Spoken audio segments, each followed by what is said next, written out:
Hello, everybody. So it's James Woodworth here from the Thrive Programme, and I'm delighted to have as my guest today the lovely Marilyn from the charity Freedom from Abuse. So Marilyn completed the Thrive Programme with me. It was a few years ago now, wasn't it, Marilyn? About 5 years. Yeah, about 5 years ago. And Marilyn very kindly did a video testimonial about her experience of doing the programme at that time. But is very kindly to give us an update today. So in a moment, Marilyn will talk to us a little bit about why she did the programme in the first place and how she's been since then. But first of all, let me just introduce you to Marilyn properly. So Marilyn is, as I said, she runs a charity now, a very successful organisation called Freedom from Abuse. But before she started this particular line of work, she was a teacher. So Marilyn was a teacher for a number of years, and during that time she attended numerous courses in child protection, but realised early on that the training that she was receiving failed to address the important topic of grooming. And I think Marilyn realised really quite early on that it was really, really important for people to be able to recognise and understand grooming if we are to truly protect children from sexual abuse. This is particularly important as an issue for Marilyn because her 3 sons were groomed and abused by their head teacher, who was also Marilyn's boss and a close personal friend. So as you can see, Marilyn has a personal experience of this particular area, but also Marilyn was herself abused by her first husband. But now Marilyn dedicates her life and her time to teaching people to recognise and understand the signs of grooming through her organisation, Freedom from Abuse. Marilyn is hugely successful in this area and is well respected as a leading expert in child protection. Marilyn also has a high media profile. She's appeared on numerous BBC television programmes, including documentaries. She's a regular commentator on Radio 5 Live and Sky News. So as I was saying, Marilyn is well respected for the work that she does. She's well respected for her enthusiasm, for the inspirational work that she does. And in recognition for her groundbreaking work in this area, Marilyn was voted the most inspirational woman of the year in 2017, which was extremely well deserved. And I remember being a guest in the audience on that evening. It was a wonderful, wonderful evening. And as an example of your modesty, you had absolutely no idea that you were actually going to get that award. I think you were just delighted to have been nominated. But it was a wonderful evening, and it was very, very well deserved. So welcome, Marilyn. But just thank you for having me. But just before you talk to us about your experience of doing the Thrive Programme, you're saying that you've also been doing some work for the United Nations recently. So can you tell us? Yeah, one of the new associates that we've engaged with, she is involved in a campaign that she started called #SplitTheDifference, and this is about to eradicate gender bias with abuse for the ethnic community, BAME community, LGBT, male abuse, and it's hugely weighted. And I know the feminists are not going to like this, but I'm afraid I came out of an abusive marriage. But you cannot deny that men and boys are also abused. And a lot of them don't come forward for very different reasons to why women do come forward. So we have to eradicate that and just say this is a human condition of the brokenness in society, and everybody needs to be held and supported through this. So I'm all in favour of it. So I've done a film that went over there. All the paperwork from this lady went over on the 1st of July. So 200 members of the United Nations all received the letter at exactly the same moment on their desks. So hoping they're now going to sit and watch what we do. And we are planning, hopefully in September, to get some coaches, drive down to London and walk up to 10 Downing Street and actually hand in the campaign for this education. And it's necessary. You know, men, boys, you still hear today, some of the schools I go around, you still hear boys, oh, man up, boys don't cry, come on, don't be a wimp. That is absolute rubbish. you know, men have emotions too, and I don't have any bitterness or anger. I'm just not a hateful person. I'm not somebody who, I just want people to be educated, and it's education, as Nelson Mandela said. The only weapon we have to change the world is education, and he's right. And only education and better understanding across cultures and genders is going to be the way forward. So that's a big campaign. So excellent, excellent. That sounds very, very exciting. And well, it is exciting, but it's also a very, very good example of just how active, just how proactive you are, Marilyn. I mean, you really get things done. So, you know, congratulations. I think you can, that translates to bolshy mare, I think. Determination, perseverance, courage. Yeah, gloriously stubborn and very, very determined. But yeah, I think passion is a game changer. Yeah. No, you are. Passion is a game changer, and one of our ambassadors is Nazir Afzal, who was involved. In the he disappeared. He was involved in sorting out the Rochdale situation, and somebody asked him one day, he was just talking to Nazir, and Nazir said, "Oh, do you know Marilyn Halls?" And this lady said, "Yeah, I've connected with her." And he said, "You only need 50 people with the same passion, and that will kick in a door and change. You don't need an army. You don't need layers of management." Yeah, no, there are a lot of wonderful people out there doing it. Yes, and that's what we're trying to do under our associate banner, build up and actually show people what collaboration really means, and all sorts of people under that umbrella. So we are ready for when lockdown ends and the awful issues begin to emerge. So if they go to our website, on the associate page, they will find a variety of legal people, trauma people, the Thrive program, experts that work with people that have been in drug gangs. I'm trying to think of everything that could possibly have been created. Even I have gone into the world of elderly abuse. How many elderly people have been abused during this? So I thought, well, if we're called freedom from abuse, let's extend it. We've got people who whistleblow on failing police officers, which I think is essential when you look at exploitation and how the children involved in exploitation are continually failed. So I'm trying to, and we're still building and growing it every day. There's a Zoom conference, and I engage in, finding out what they actually do, these people, and do we have synergy? Are they similar personality types where they're fearless? And Well, I think that's a really important part of the work that you do. You work really, really hard at forming communities of practice and bringing people together, because we are definitely stronger together, and the more splintered we are, the less effective we are. So I think you're excellent at bringing people together to create a unified and powerful force, bringing about what you want to see in the world. But it's also it's the depth and the range of people that you connect to. It's not just the people that have experienced this, but it's academics, it's researchers, it's university lecturers, it's police officers, social workers, politicians, journalists.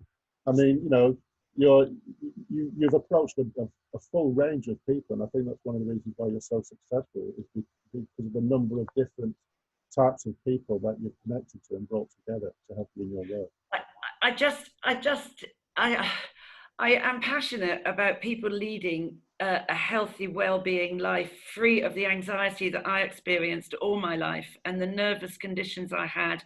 And it's so debilitating. And that's why I was so pleased when I met you, because you changed my life. And you're my hero. You saved my life. You know that. And I have always been from a nervous child, emotionally abused by my mother, then the marriage. And I would say now I thrive without barriers. And because that's what surviving is. Surviving sucks. I mean, surviving is, you're not really bouncing back. You're still sort of existing, really. And there's a big difference between being a survivor and being a thriver. And now at my age now, nothing's going to stop me. And every bone and fiber of my body tells me, and I will do this till the day I die, there is nothing more important than the prevention of harm to our children. They are the next generation. They are the next parents. And we are all responsible for holding those children in a safe space and being accountable. And I can't and animals. Actually, I feel the same about animals as well. You know, and elderly people, the vulnerable. Basically, I cannot bear I really cannot bear. It hurts my heart, the injustice on vulnerable communities and people. There's no right to do that to people. We are all on this planet. We have the same right to be here. You know, whatever color or creed you are, you know, you have a right to be here, and I feel passionately about that. It saddens me that people are so bitter and twisted and violent and broken. It hurts me. It actually hurts me. I wish it didn't, but it does. Mm, mm. But that keeps you grounded in a sense, doesn't it? Because that's your constant motivator and your reminder. I never become complacent. I'm never desensitized by anything I hear. You know, my children would like to say, because I'm now a granny, 6 times over, just had a new one the other day, but it keeps you alive. You know, if you don't use it, you lose it, don't you? I mean, it keeps you. I love working with young people. It was my job, and I love hearing about their worlds. And so we are thinking also, one of our new ambassadors who's joined, called David Nita, lovely Caribbean guy, very gifted, very creative. He wants us to do a digital conference for the children, for the youngsters, to speak out about the awful narrative that we seem to have here regarding children. And he tells me that we have the worst reputation in the globe for the negative attitude and narrative we have about children. So I think we're going to call it changing the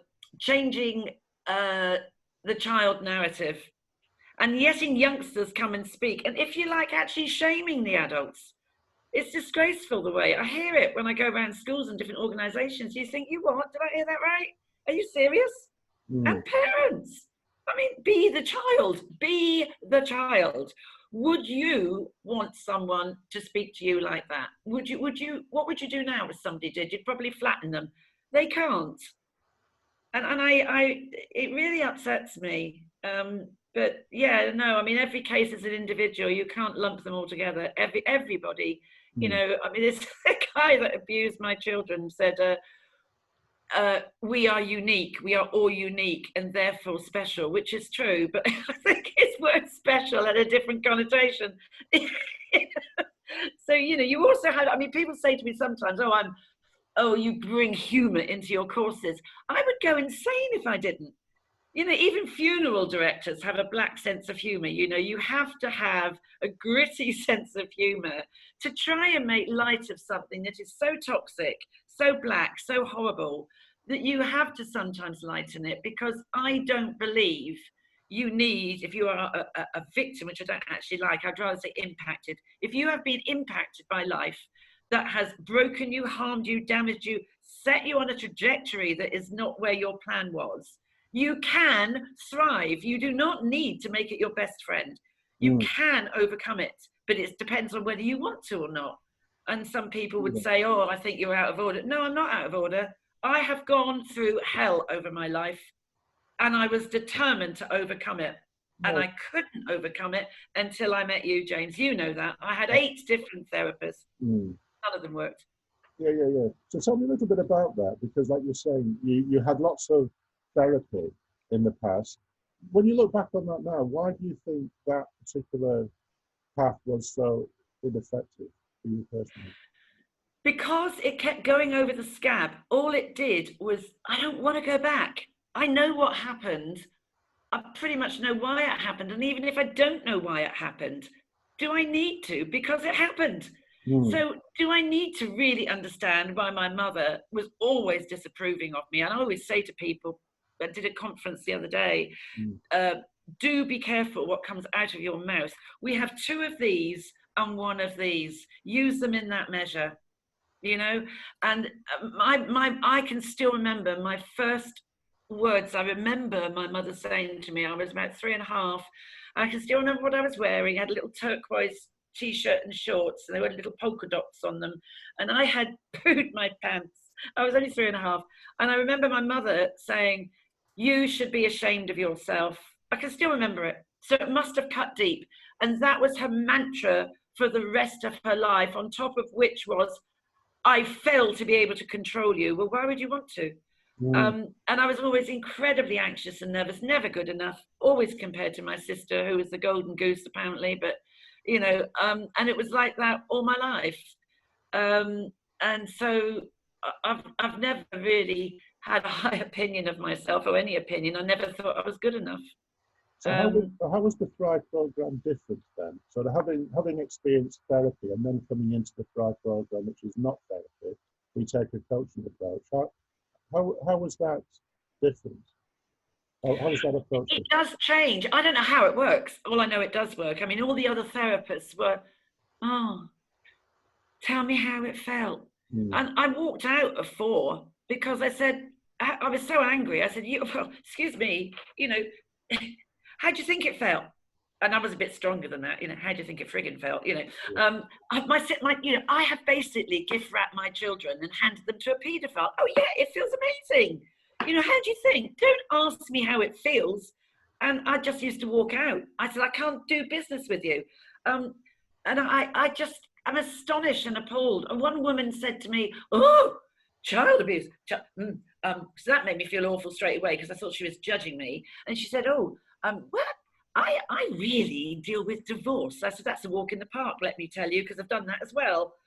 And then another one burst out crying. I'm not here to support you. So I walked out. And in fact, the one that got me thinking, but the only one that got me doing, was you. But the one that got me thinking was a psychiatrist when I tried to take my life. And he was Canadian. And he said to me, what do you want? I said, I want my life back. I want my life. Everything I stood for has been taken and broken and ripped apart. And he said, well, you know, the only person that can help you, darling, is you. I can't do the Canadian accent. But I said, well, I think that's really brutal. And he said, well, maybe it is, but that's a fact. You know, if you had broken every bone of your body, you'd be covered in a plaster cast and people would be holding the door for you and helping you with your shopping. But that's happened inside and no one can see it. So he said to me, just go back. All I can say to you is, in that terrible mess is some DNA of you. So tell me what you were like as a child. What motivated you as a child? And I said, well, that's easy. I said, music, the countryside, the sea, nature, basically, and animals. So he said, okay, go buy a puppy. Get a puppy, who you met, because you met Max. Go and get a puppy. That will take you outside. You have to go outside the house. It will make you talk to people. The dog will show you unconditional love and trust, and use him to, or her, whatever you're going to get, and then go back to playing the piano again. And that's how I did. But then I got stuck. I did that, and I built up freedom from abuse. And then I still couldn't push myself through those anxieties and the post-traumatic stress from 2003, when all this happened, was I never overcame it. So I couldn't, when I met you, you know, I had just tried 5 years ago to drive into a lorry coming up the A507, dangerous road in Hertfordshire, going from Baldock to Buntingford. And you happened to be in my house, and I never met you. And Roger came to get me because I was in the garage and said, I can't, I just tried to drive into a lorry and I'm in pieces. But right up till that time, from 2003, I would never answer the door to someone I didn't know, because it was that fear of another surprise when the police were there to tell me my boys had been abused. I couldn't answer the phone because, again, I might be surprised and not know who it was. I would never answer the post. I couldn't drive the car for any more than half an hour. And I was just, the anxiety was horrendous. I mean, I couldn't, and when you're in that high anxious state, you can't remember things, can you? So I was like, I'm sorry, what did you say? I can't remember. I can't remember. But weirdly, I had the confidence to do the media, which is, you know, but that's a front. That wasn't the Marilyn that was behind the eyes. But I was just in a terrible state when you met me. Well, I think you felt powerless and out of control and just completely unable to cope. But I think you learned quite early on in the program what you needed to do to turn that around. I still, to this day, don't know how it works. I just know from the second session we had, I began to feel lighter for the first time in my life. And Mm. when you met me, I was on a whole concoction of drugs. I was on the highest dose of antidepressants I could take. I was on beta blockers, I was on stuff to control all the acid in my system. I just took a whole concoction of tablets. I don't take anything now. Mm. Completely drug free. And that was after seeing you, that was my next thing of, that's it. I'm in a space I have never been. I mean, it's wonderful. It's lovely to come out that dark space, and all the chains that bound you have gone, and you're just yourself. Yeah. But also, I think what's really important is that you've managed to keep the change. Yeah, that's what is. That's another thing I don't understand about the program. It's like osmosis, and I think only once I had to ring you. Yeah. Once I do remember ringing you and saying, oh, I'm having a bad day. I'm having a bad day. Oh, having a bad day. And, no, I'm going backwards. I'm going backwards. And you went, no, you're not. What's the problem? And the thing that the program also gives, like people like yourself, you give people a little toolbox of how to overcome those bad days, which are to be expected. Every so often you might have a bad day. So my ongoing, but not very often, my thing that still sits there, but I know when it is, I know why it happens, I recognize what it is, and I know how to stop it. None of those things did I know before. I can, when I'm overtired, when I'm overstressed, I can go down the paranoia route. And that was that day when I had to call you, and then down the spiral I went. And then, I'm going down the garden to eat worms. The whole world hates me. Nobody loves me. And I remember you saying to me, so where's your evidence? And I go, well, what do you mean? What do you mean? So you think this person doesn't like you because they haven't answered the phone. You went round them. They're not replying to your emails. You went round to their house. They're not there. But where's the evidence? Where's that written email that says, get out of my life? Well, I don't have one. No. So you're overthinking. Yeah. And I now know how to stop that. And I think, stop it. Yeah. Because I can still get like that because... Yeah, but that's one of the things I think you've learned is you've got good self-awareness. So you understand yourself so much better now. So you've got that. Yeah, I also put safer boundaries around myself. I know when I'm going, I never would recognize when I was draining down. I mean, the work I do is incredibly draining. You have to build up a resilience to some of the people you meet who are absolutely toxic. And the people when I'm training, you get 200 people in a room, one or two of them are going to be doing it. And you take that comments from the floor that they don't realize after 18 years of doing this, I can smell it. I know even the way they walk in a room, I know where they're going to sit. I know within 20 minutes the questions they're going to ask. And I can now push that right back. You're not going to humiliate me, mate. I can go into prisons and talk to child abusers. It doesn't bother me because no one is born to abuse, but I will sit with them and say from the off, okay, I know what you are, that's fine. I know, and you're here because you've done wrong, but don't start this next 2 hours thinking you're going to control me, manipulate me, groom me, because I'll know in a heartbeat. And if that happens, you'll know you've done it. So let's get real. Let's talk about your childhood. Let me try and understand what your issues were. And I will know from what you tell me within 2 or 3 minutes why you've abused children. And then I want to talk to you about your school life. Then I want to show you this document I have that's the behavior of the fixated paedophile. I want to tell me if that's how you behaved, if that's how you find others behave, and just let's have a sensible conversation about it. Because people believe this myth that, they're still going to be grubby with no teeth. I would say most of the people I've met have been utterly charming, good-looking, white-collar workers, absolutely lovely men. If you didn't know what they were, you'd probably go and have a drink with them. They are not, I have seen more teachers and priests and doctors and nurses and foster carers in prison than I've ever seen someone with no teeth and the flies undone with a dirty raincoat. I think that's incredible manners, incredible manners, incredibly educated, articulate, organised. I think that's an important skill. part of the work that you do, because that is what people don't understand and don't recognise, that this whole grooming process, they're not meant to understand, they're not meant to recognise that it's going on, right? So I think that's what's really important about what you do, is you break through all I did say to one guy, I said, so what would stop you? What would stop you? He said, you. God, you were in the room, I'd be bricking it. And he said, this is the trouble. He said, parents don't, they just stepped up and look, we'll just keep doing it, because the parents don't realise that the enemy is in the living room. And they're very articulate. They're very aware of what they do. But until parents, because I always say, whatever you think the situation is online, which of course is shocking, your biggest danger is still the enemy in the living room, the enemy in your close life, you know, the neighbour, the best friend, you know, the teacher. I don't understand why people don't realise, you know, if I'm an alcoholic, I'll go to a pub. If I'm wanting to abuse children, I'll work with them. Hey ho, why wouldn't I? I'm not going to change tenor pads in an old people's home if I can get off changing nappies. Use your brain.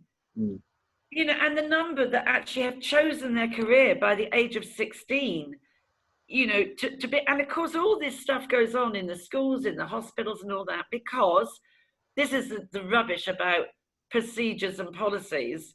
It relies on people doing it 100% of the time, which is how Miles Bradbury at Addenbrooke's Hospital got away with it. The guy who was abusing little children who were cancer patients.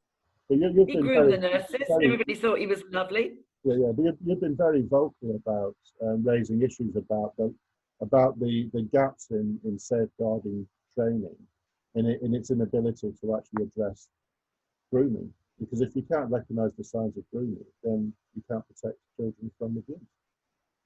And what the trouble is, it sits in so many's. It's unpalatable. Well, try being the person who's being abused. It's blooming unpalatable for them. Grow a spine. And this is the other thing. You have to. I encourage people to ask that question: why? Why am I feeling uncomfortable? Why? What? You know, there's a reason. There's a reason why you're feeling it. It is your solar plexus. It is your internal alarm system. Listen to it. But once you ask that question, why, you've got to have the spine to cope with the answer. And I think that's why people are so inept, because for some reason they don't have the resilience to cope. And that's what the Thrive program gave me as well, is that complete belief in resilience, that, you know, I believe what I'm doing is right. I no longer need, thanks to the Thrive program, to be pleased. My life I've done trying to keep other people quiet, trying to keep other people happy, trying to stop them having a go at me, because most of my life in one way or another have been abused. And a belief that I don't need other people's validation. And that was and I mean, I think when you scored me, I think I was, with 10 is bad, I think you scored me high end 8 in everything. Anxiety, depression, it was horrendous. When you did the program, the scoring that we do, the profile was a little bit different, but yes, your profile showed that you were very, very, very much out of control psychologically. Your self-esteem was at rock bottom. You had no terrible. You had a whole range of unhelpful thinking styles, but you've changed all of that. So, you know, 5 years down the line, your self-esteem's high, your self-belief is high. You've got no unhelpful thinking style. So yeah, you're still, you know, a very emotional person, but that rationality and that ability to think straight and to think constructively is in place, and I think that's very important. And it's true. Roger says it's like he's married to a different woman, and I think that's difficult for people who maybe have been married to somebody for 20, 30 years, that they then that person changes. You know, and Roger was mature enough to cope with that change, but that change means actually you're in a better space, because you're not so dependent, you're not so vulnerable, you're not looking to that person to work your lungs for you. You are independent. You know, you don't want to be codependent, you want to be independent. And yet, you know, I always say to children now, I say, you know, I have been in this space, and I'm going to ask you what is most healthy. Do you want to be wanted? Do you need to be wanted? Do you want to be needed? Or do you want to be wanted and yet you're not bothered? That's me. But at the start with Thrive, I was very needy. I was all over the place. I was all over the place. And you did genuinely save my life. You were my hero. And the program, I would urge, and be your own best friend. It's not even expensive. You matter more than anything else. You're only on this planet once. Why live a life where you are held back from all the things that can, stop you being that person, and be on that journey where you rediscover yourself. I absolutely do not understand how it works, and it knocks every other sort of therapy I've ever come across into the ballpark. It just is it's extraordinary, absolutely extraordinary. And I would urge anyone, and I'm so proud to be an ambassador of Thrive, because it saved my life. Why wouldn't I be? It literally saved my life. And it saved my relationship with my children, because they found me very, very difficult, because they had come through this abuse. And because I believed them, because I fought for them, because the guy went to prison when he walked out with a £200 fine, unduly lenient, because I gave everything to it to protect them and get them through. And now they're all really happily married. Three of them are parents, and it's this joy to now be part of that, and me feel released instead of, I mean, I could feel that very nervous, anxious grandma, and I'm not, I'm not at all. And I've still got a verve about me. I'm 68 at Christmas and I don't feel it. And I'm still going to be that bonkers old lady zipping around 50 miles an hour in one of those motor carts thing. I am not going to be stopped, because, I was stopped for so many years, and I am going to make up time. And I am never disrespectful to people, but I will fight my corner in a way that, gives people their dignity back. But I will fight my corner. I will not be pushed around anymore. I am not going to be manipulated anymore. I have a value on this planet, and I still fight for society. I'm heartbroken nobody ever funds, because I know the work we're doing is extraordinary. I know we've put a lot of people, many people in prison actually, who've been recognised from our training, and a raft of other courses, not just the grooming one. It started there, but it's gone on. We focus on behaviours. Behaviours are your call card. But I can now drive, no problem at all. I can drive around London on my own. I drove up to Blackburn on my own. I'm an expert witness, which is anyone's ever done that. It's horrendous. 4 barristers trying to make you feel the criminal, and all you're doing is standing there giving an expert. But I have no nerves about doing it. I am sure of my ground and my value as a person on this planet. I'm not egotistic. I don't have that, but I know the work we do. I believe in what we do. I believe in it. And I love my life. I like a bit more money, because we haven't earned anything since lockdown, but but my 4 children are helping me, Yeah, but that's so lovely to hear you actually saying that you love your life. I mean, to think that when I first met you, you were contemplating taking your life.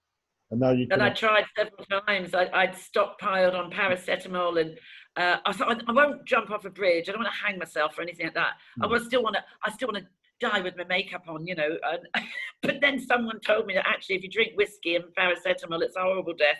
And I thought, well, and I thought, no, why would I look back now? I can't even believe I was that person. No, that's I can't believe I was that person. That was a time in my life where, and I have every understanding. I can understand, or try and make people understand why somebody else may be suicidal, and how that thing, looking down that dark pit, it is a mental illness. It's not, people go, oh, it's so selfish. You don't think that. You actually think you're helping. You actually, in your twisted, distorted mind, you think everybody's going to benefit from me not being here, because I'm such a low life, I'm such a pond life, that no one won't even miss me, and I'm better off out of their life. And you really believe that. It's unless you've been there. And I do understand people that are heading that way. You do see it in people, and I think, I've been there, and you see the warning signs. But that's why it's so important for people like yourself, Marilyn, to do these video testimonials and interviews like this, because as you quite rightly said, when you're in that state, it can be so difficult to realise that actually there's a way out. And Exactly. you found that way out. You've transformed your life, and you're thriving, and you continue to be wonderful evidence of the fact that it is possible to turn your life around. You can, and I've spoken to other trauma therapists who say it is a choice. It is a choice. You either keep it as your best friend and stay in this, like, or you choose to overcome it. And I have the most extraordinary people on our associate team who have been in a darker place than me and have bounced back and doing great work. It's possible, but you have to have something like Thrive, and I applaud you. Well, it's virtual hug. Yes. So, well, everybody, get on with it. Yeah. Ring James. So Marilyn, thank you very much for your time today, and for having this conversation. It's really heartwarming to see that not only are you thriving, but that you've consistently managed to thrive over this time with one tiny little blip, which is normal and to be expected. But your life is just continuing to get better and better, and I congratulate you for the work that you do. And for encouraging people to do the Thrive program, because you've seen the benefit that it's done for yourself. Oh, and everyone we've sent to you has come out the other way. Extraordinary people, finding the whole new, shedding that old skin like a snake and starting again. So I wish everybody well. You know, I don't exactly look traumatized anymore, do I? I don't look like I'm going to now take half a dozen pills. And please, you know, you can overcome it. My children are well, you can overcome it. You can, and you must. You're daft if you don't. So thank you, James, and thank you to Rob Kelly, who did I have no idea how it works. I don't need to. I don't know how a car works. I just drive one, so you don't need to understand it. Just believe. Yeah, excellent. Thanks very much, Marilyn. Thank you so much for your time. Thank you. Bye-bye. Bye-bye. Bye.